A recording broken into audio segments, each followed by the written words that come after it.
हे दोस्तों, हम सबके दिमाग में एक ना एक ऐसी चीज तो जरूर होती है जिसे हमने बहुत पहले से सोच के रखा है कि वो मैं एक दिन तो जरूर सीखूंगा, बट आज तक वो दिन आया नहीं है। जैसे कि मार्शल आर्ट्स सीखना, कोई लैंग्वेज सीखना, या कुछ भी ऐसा सीखना जो हमें अच्छा फील कराए और कॉन्फिडेंस दे, या फिर कोई ऐसी स्किल सीखना जो हमारे बिजनेस या सक्सेस के लिए इंपॉर्टेंट हो सकती है। क्योंकि ये बात एकदम सच है कि आपका आने वाला कल कितना अच्छा होगा वो इस बात पे बहुत डिपेंडेंट करता है कि आप आज कौन सी स्किल एक्वायर कर रहे हो और सीख रहे हो। इन शॉर्ट बोलूं तो हम सबको अच्छा फील करके आगे बढ़ने के लिए और अपना फ्यूचर अच्छा करने के लिए थोड़ी बहुत अलग अलग स्किल्स का होना बहुत इंपॉर्टेंट है। लेकिन अब प्रॉब्लम यह है कि ज्यादातर टाइम हमें समझ ही नहीं आता कि हम स्टार्ट कैसे करें, कब करें और उस स्किल को सीखे कैसे टाइम निकाल के। क्योंकि मोस्टली हम सबके दिमाग में ये बात बैठी हुई है कि कोई भी स्किल सीखने में बहुत टाइम और एफर्ट लगता है, जो कि एकदम सच नहीं है। ऑथर जॉश कॉफमैन को भी न्यू चीजें सीखने का बहुत शौक था, पर उनकी बेटी के पैदा होने के बाद उन्हें कुछ भी सीखने का टाइम नहीं मिल पा रहा था। सो इसीलिए उन्होंने इस टॉपिक पर रिसर्च करना स्टार्ट किया और ये पता लगाया कि एक नॉर्मल इंसान किसी भी स्किल को बस 20 घंटे प्रैक्टिस करके सीख सकता है। बस 20 घंटे प्रैक्टिस करके वो इतना अच्छा हो सकता है जितना वो सोच भी नहीं सकता। लेकिन हाँ, ये पॉसिबल करने के लिए कुछ रूल्स है जो ऑथर ने 5 पॉइंट्स में डिवाइड करके बताए हैं। और उन्होंने ये बस रिसर्च करके फाइंड आउट नहीं किया है, बल्कि इस 5 रूल्स को फॉलो करके उन्होंने खुद बहुत सी अलग अलग स्किल्स सीखी है 20 घंटे में, जैसे कि touch typing, wind surfing, programming, ukulele etcetera. So अब मैं आपको वही 5 रूल्स बताऊंगा जिसका यूज करके आप भी कोई भी स्किल सीख सकते हो जल्दी और अपनी एक्सपेक्टेशन से बहुत ज्यादा अच्छे से। So let's begin. Rule number 1, set target performance level.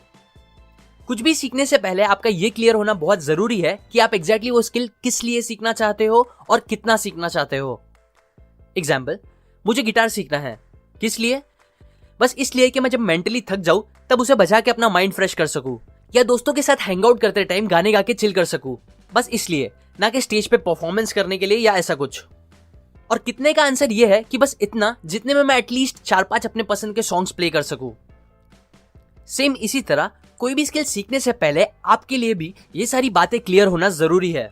क्यों? क्योंकि समझो अगर आप ये डिसाइड करते हो कि मुझे इंग्लिश सीखना है, बस क्यों और कितना बिना ये स्पेसिफिकली सोचे, तो इससे होगा ये कि आप कंफ्यूज हो सकते हो। बिकॉज इंग्लिश में हजारों चीजें होती है सीखने के लिए, जिन सारे टॉपिक्स के नाम देखकर ही आप ये बोल दोगे कि छोड़ यार, जाने दे, बाद में कभी क्लासेस लगा के सीखूंगा अच्छे से। जबकि आप इंग्लिश या मोस्टली कुछ भी यूट्यूब से भी सीख सकते हो, बस कुछ क्वेश्चंस की हेल्प लेके अपने टारगेट परफॉर्मेंस लेवल को डिसाइड करके। जैसे कि समझो अगर आपको इंग्लिश सीखनी है तो वो किस लिए सीखनी है? क्योंकि शायद समझो आपको जॉब चाहिए और बिना इंग्लिश के बहुत लोग जॉब नहीं देते। सो अब जॉब मिलने के लिए कितनी इंग्लिश आना चाहिए? एटलीस्ट इतनी आनी चाहिए कि आप इंटरव्यू अच्छे से क्लियर कर पाओ। सो यहाँ इंटरव्यू में बात करना आपका टारगेट परफॉर्मेंस होगा। सो ऐसे टारगेट सेट करके आपका इंग्लिश सीखना ईजी और फास्ट हो जाएगा, क्योंकि अब आप कंफ्यूज नहीं होंगे हजारों चीजों से, और फिर बस इंटरनेट की हेल्प लेके ही सीख लोगे इंग्लिश में इंटरव्यू देना।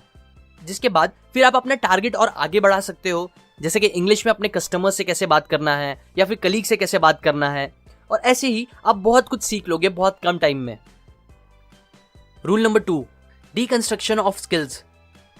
ऑथर ने जब यूकेलेले सीखने की सोची तब उन्होंने सबसे पहले स्ट्रिंग सही से लगाने की स्किल को सीखा, क्योंकि स्ट्रिंग्स के बिना इंस्ट्रूमेंट से आवाज नहीं आएगी। सो कॉमन सेंस वो सबसे इंपॉर्टेंट स्किल थी। जिसके बाद फिर क्योंकि उन्होंने एक्सेस ऑफ ऑसम नाम के एक बैंड से ये सीखा था कि हम ऑलमोस्ट सारे हिट पॉप सॉन्ग्स को बस 4 या 5 कॉर्ड्स का यूज करके बजा सकते हैं। सो ऑथर ने फिर वही 4-5 कॉर्ड्स को याद करना और उन कॉर्ड्स को बजाने की स्किल को अलग अलग सब स्किल्स में डिवाइड करके सीखना स्टार्ट किया। सब स्किल्स जैसे कि यूकेलेले को अच्छे से पकड़ने की स्किल, फिंगर मूवमेंट्स की स्किल, स्ट्रम करने की स्किल एक्सेट्रा। और ऐसे ही स्किल को टुकड़ों में तोड़ के उन्होंने प्रैक्टिस करी, जिसका रिजल्ट ये निकला कि उन्होंने फिर टेड टॉक जैसे बड़े स्टेज पे आके एक परफॉर्मेंस दिया, बस अपने उस 20 घंटे में सीखे गए स्किल का, जो सच में बहुत अच्छा था और जिसे आपको भी जरूर देखनी चाहिए। मैं उस वीडियो की लिंक डिस्क्रिप्शन में डाल दूंगा। ऐसे ही कोई भी स्किल सीखने के लिए पहले आप उसे टुकड़ों में बांट दो और फिर जो टुकड़ा सबसे ज्यादा इंपॉर्टेंट है उसे सीखना स्टार्ट करो, क्योंकि ऑलमोस्ट सारी स्किल्स और कुछ नहीं, बस अलग अलग छोटी सब स्किल से मिलकर बनती है, जिन सबको एक साथ सीखना मुश्किल हो सकता है। इसीलिए हमें उनमें से जो सबसे इंपॉर्टेंट सब स्किल्स है उन्हें सबसे पहले सीखना चाहिए, बिकॉज उससे ही हमें मैक्सिमम रिजल्ट्स भी दिखेंगे। ये बात 80-20 प्रिंसिपल जैसी ही है, जो ये बोलती है कि आपको 80% रिजल्ट्स बस 20% चीजों की वजह से मिलते हैं। इंग्लिश लैंग्वेज में वैसे तो 1.5 लाख से भी ऊपर वर्ड्स है, लेकिन फैक्ट ये है कि उनमें से बस 25 वर्ड्स 33% टाइम्स यूज किए जाते हैं। और ऐसे ही हर स्किल में कुछ ऐसी चीजें होती है जो कॉमनली ज्यादा यूज होती है और जिन्हें सीखकर हम मैक्सिमम रिजल्ट्स देख सकते हैं मिनिमम टाइम में। Rule number 3, research just enough. एक एक्सपेरिमेंट हुआ था जिसमें एक क्लास के बच्चों को 2 ग्रुप्स में डिवाइड करके उन्हें बॉट्स बनाने का काम दिया गया। पहले ग्रुप को बोला गया था कि तुम्हें उतने अच्छे मार्क्स मिलेंगे जितने ज्यादा पॉट्स तुम लोग बनाओगे, और दूसरे ग्रुप को बोला गया था कि तुम लोगों को बस एक ही पॉट बनाना है और वो जितना अच्छा क्वालिटी में होगा उतने अच्छे तुमको मार्क्स मिलेंगे। फिर इसी इंस्ट्रक्शन पे काम स्टार्ट हुआ और आखिरी दिन इसके रिजल्ट्स कुछ ऐसे आए। दूसरे ग्रुप ने बड़ी मेहनत से खूब सारी रिसर्च करके एक पॉट तैयार किया था जो क्वालिटी में अच्छा भी था, लेकिन दूसरी तरफ पहले ग्रुप ने ट्रायल एंड एरर से सीख के सेम उसी क्वालिटी के 18 किलो पॉट्स बना दिए थे, और इतना ही नहीं, उससे और अच्छी क्वालिटी के उन लोगों ने 22 किलो के पॉट्स बना दिए थे। उन बच्चों ने अपनी गलतियों से सीखकर सेकंड ग्रुप से बहुत ज्यादा अच्छे पॉट्स तैयार कर दिए थे, क्वालिटी में भी और क्वांटिटी में भी। यहां ये एक्सपेरिमेंट दिखाता है कि कैसे प्रैक्टिकल एक्शन सबसे ज्यादा इंपॉर्टेंट होते हैं, क्योंकि मोस्ट ऑफ द टाइम हमारे साथ भी यही होता है कि हम कोई चीज सीखने के लिए थियोरी वर्क ज्यादा करते हैं, लेकिन एक्चुअल सीखने में और प्रैक्टिस करने में बहुत कम टाइम लगाते हैं। मैं खुद भी जब बीट बॉक्सिंग सीखने का ट्राई कर रहा था तब मैं दिन भर बीट बॉक्सिंग के ट्यूटोरियल्स और वीडियोस देखता रहता था, लेकिन एक्चुअल में प्रैक्टिस बहुत कम करता था, जिससे हुआ ये कि मुझे ज्यादा बीट बॉक्सिंग आई नहीं और टाइम भी वेस्ट हो गया। इसीलिए अगर आपको कोई चीजें जल्दी सीखनी है तो बस उतना ही रिसर्च करो टॉपिक के बारे में जितना आपको प्रैक्टिस करने के लिए नेसेसरी हो, और जिससे आप सही तरीके से प्रैक्टिस कर सको, बस उससे ज्यादा नहीं, क्योंकि एट द एंड प्रैक्टिस ही आपको वो स्किल सिखाएगी, ना कि आपकी research. Rule number 4, removing barriers. कोई भी स्किल सीखने के लिए 20 घंटे प्रैक्टिस करना ज्यादा मुश्किल नहीं है, क्योंकि अगर आप दिन के बस 40 मिनट भी प्रैक्टिस करोगे तो 1 महीने में ये चीज कंप्लीट हो जाएगी।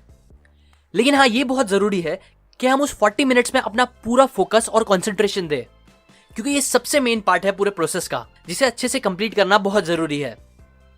सो अब ये पॉसिबल करने के लिए आपको 2 चीज करनी होगी। पहला, सारे डिस्ट्रैक्शंस हटाने होंगे, और दूसरा, सारे बैरियर्स को खत्म करना होगा। डिस्ट्रैक्शंस हटाना मतलब सिंपल, वो टाइम पे आप टीवी बंद रखो, अपना मोबाइल साइड कर दो, हो सके तो साइलेंट करके, या अकेले प्रैक्टिस करो जहां आपको कोई भी डिस्ट्रैक्ट या डिस्टर्ब ना कर सके, एटलीस्ट 40 मिनट के लिए। दूसरा, बैरियर्स हटाना मतलब अपने लिए प्रैक्टिस करने को जितना हो सके उतना आसान और कम एफर्ट का बनाना। एग्जाम्पल, समझो अगर आपको हर दिन 40 मिनट गिटार सीखना है, तो आप अपने गिटार को हर दिन एकदम अच्छे से पैक करके बेड के नीचे मत डाल दो, जिसे बार बार निकालने में मेहनत लगे, बल्कि उसे अपनी प्रैक्टिस करने की जगह के एकदम पास रखो, जहां से आप उसे फटाक से बस थोड़ी सी विल पावर और थोड़े से एफर्ट के साथ उठा के अपनी प्रैक्टिस करना स्टार्ट कर दो। Rule number 5, pre commit 20 hours. Pre commit करना मतलब ये पक्का कर देना कि आप वो स्किल को सीखने के लिए एटलीस्ट 20 घंटे तो निकालोगे ही, चाहे कुछ भी हो जाए। अब ये चीज करने के पीछे बहुत सी बिहेवियर साइकोलॉजी और 2 बहुत इंपॉर्टेंट रीजन है। पहला रीजन ये है कि इससे आपको श्योरली ये पता चल पाएगा कि क्या सच में वो स्किल सीखना आपके लिए इतनी इंपॉर्टेंट है कि आप उसके लिए अपनी लाइफ के 20 घंटे निकाल सकते हो, और अगर नहीं तो कूल, वो स्किल के बारे में भूल जाओ और कोई न्यू स्किल सीखो जो सच में आपके लिए इंपॉर्टेंट हो, क्योंकि लाइफ छोटी सी है और हमारे पास टाइम कम है। दूसरा रीजन ये है कि जब आप 20 आवर्स के लिए कमिट कर लोगे तो ये आपको उस फ्रस्ट्रेटिंग पीरियड से निकाल देगा जो स्टार्ट में लोगों को कोई भी न्यू चीज सीखने के टाइम आती है। कोई भी ये नहीं चाहता कि वो स्टूपिड लगे और उसे कुछ करना नहीं आए, लेकिन फैक्ट ये है कि कोई भी चीज सीखते टाइम हमारा स्टूपिड दिखना और फ्रस्ट्रेट होना फिक्स होता है। इसीलिए जब हम 20 घंटे का कमिटमेंट देंगे तो इस 20 घंटे में वो चीजें एकदम खत्म हो जाएगी जो हमें सबसे ज्यादा कुछ भी नया सीखने से रोकती है, और उसके बाद हमें सीखने में बहुत मजा भी आने लगेगा क्योंकि रिजल्ट्स भी दिखने लगेंगे। 20 घंटे की एक और अच्छी बात यह है कि ये ना तो इतने ज्यादा है जिसे सोच के आप डर जाओ, और ना ही इतने कम है जिससे आप वो स्किल सीख ही ना पाओ। ज्यादातर बैरियर्स जो हम बनाते हैं कुछ भी सीखने के लिए वो इंटेलेक्चुअल नहीं होते बल्कि इमोशनल होते हैं, और ये 5 चीजें उन बैरियर्स को इजीली तोड़ सकती है। इसीलिए ज्यादा सोचो मत, बस स्टार्ट करो। पहले मुझे कमेंट करके बताओ आप इन स्टेप्स का यूज करके कौन सी स्किल सीखना चाहते हो, और फिर जल्द से जल्द उस स्किल को सीखना स्टार्ट कर दो, बस दिन के 40 मिनट निकाल के। अब कुछ बोनस टिप्स। फर्स्ट, आप रोज उस 40 मिनट की प्रैक्टिस को 2 20-20 मिनट के सेशंस में डिवाइड कर सकते हो ऑथर की तरह, इससे प्रैक्टिस और इजी हो सकती है।